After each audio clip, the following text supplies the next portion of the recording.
अस्सलामुअलैकुम प्यारे बच्चों, ब्रिज कोर्स के 33वें दिन आपका इस्तकबाल है। चलिए देखते हैं आज की सरगर्मी।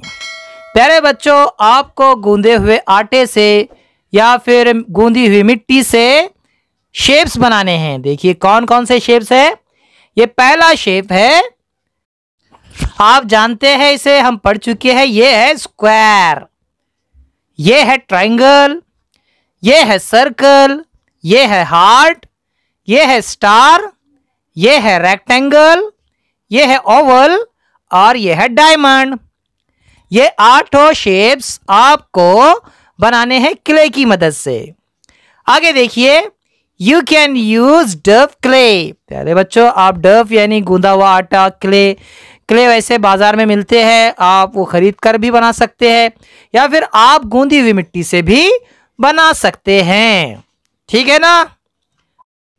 प्यारे बच्चों, हम आपको शेप्स किस तरह बनाते हैं यहां पर सिखाते हैं। देखिए प्यारे बच्चों, स्क्वायर जो होता है वो चारों तरफ से बराबर होता है, इसलिए उसकी चारों भी लाइन हमें बराबर बराबर बनानी होती है। देखिए हमने बनाया स्क्वायर। ये है ट्रायंगल। ट्रायंगल के लिए सिर्फ 3 लकीरें जरूरी है। आप ट्रायंगल कैसे भी बना सकते हैं।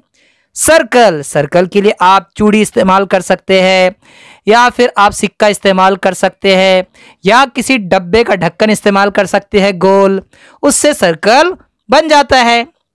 ये देखिए हार्ट, हम बना रहे हैं हार्ट तो बहुत अच्छे से बनाते हैं बच्चे। ये देखिए स्टार बनाना तो बहुत आसान है। हम किस तरह बना रहे हैं, देखिए स्टार। ये देखिए बच्चों, ये है रेक्टेंगल की 2 साइड जो होती है वो बड़ी होती है और 2 साइड जो होती है वो छोटी होती है। ये है ओवल।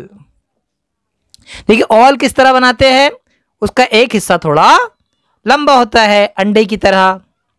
और ये देखिए बच्चों, ये है डायमंड।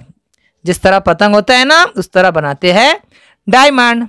ठीक है, हम फिर मिलेंगे अगले वीडियो के साथ। तब तक के लिए अल्लाह हाफिज, अस्सलाम वालेकुम।